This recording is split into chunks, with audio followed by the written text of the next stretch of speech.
വിശ്വസിച്ചാലും ഇല്ലെങ്കിലും പ്രവാചകന്മാരും പ്രവചനങ്ങളും എല്ലാ കാലത്തും എല്ലാ സമൂഹങ്ങളിലും ഉണ്ടായിരുന്നു. അവരൊക്കെ അതീന്ദ്രിയശേഷിയുടെ ഉറച്ച വക്താക്കൾ ആയിരുന്നു.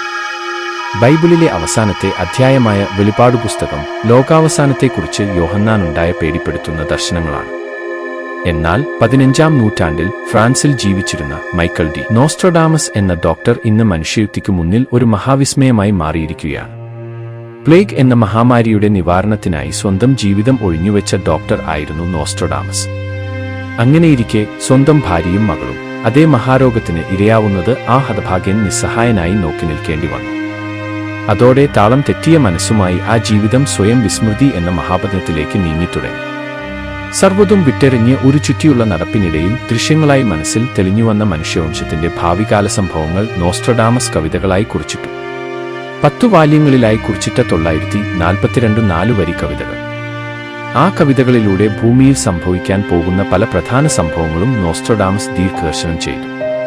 ഇംഗ്ലണ്ടിലെ രാജകീയ കലാപം, ഫ്രഞ്ച് വിപ്ലവം, നെപ്പോളിയന്റെ തിരോധാനം, ഹിറ്റ്ലറുടെ പതനം, കെന്നഡിയുടെ കൊലപാതകം, ഗൾഫ് യുദ്ധം, വേൾഡ് ട്രേഡ് സെന്ററിന്റെ മഹാദുരന്തം എന്നിവ വരെയുള്ള സംഭവങ്ങളൊക്കെയും ആ വരികളിൽ നിന്നും വായിച്ചെടുക്കാം. നോസ്ട്രഡാമസ് എഴുതി 2 ലോഹപക്ഷികൾ ആകാശമാർഗത്തിലൂടെ പറന്നുവരുന്നു. പുതിയ മഹാനഗരത്തിന്റെ ഉത്തുംഗോപുരങ്ങളെ ഇടിച്ചു തകർത്ത് നിലംപരിശാക്കുന്നു. പ്രകമ്പനം കൊള്ളുന്ന ഭൂമി, ഭൗമസ്ഥൂലതയുടെ നാടുമധ്യത്തുനിന്നും ബഹിർഗമിക്കുന്ന എല്ലാം ചുട്ടുപൊടിക്കുന്ന കൊടും തീ. പ്രവചനങ്ങളുടെ സാങ്കത്യത്തെക്കുറിച്ചും സംഭാവ്യതയെക്കുറിച്ചും ആധുനിക ലോകം ഒരു ഞെട്ടലോടെ മനസ്സിലാക്കിയ സന്ദർഭമായിരുന്നു വേൾഡ് ട്രേഡ് സെന്ററിന്റെ മഹാദുരന്തം. നോസ്ട്രഡാമസ് ദീർഘദർശനം ചെയ്ത പ്രകാരം തന്നെ ആ ദുരന്തം കൺമുൻപിൽ തന്നെ സംഭവിക്കുകയും ലോകം മുഴുവൻ ആ കാഴ്ച കാണുകയും ചെയ്തു. ഇന്ദ്രിയാതീതശേഷി, ശരീരാതീതശേഷി, ബാഹ്യഗ്രഹണശേഷി എന്നീ വിവിധ സാങ്കേതിക നാമങ്ങളിൽ ഗവേഷണ വിഷയമായിരുന്ന പ്രതിഭാസങ്ങളെല്ലാം കാലാന്തരത്തിൽ എക്സ്ട്രാ സെൻസറി പെർസെപ്ഷൻ (ESP) എന്ന സങ്കേതത്തിൽ ലയിച്ചു.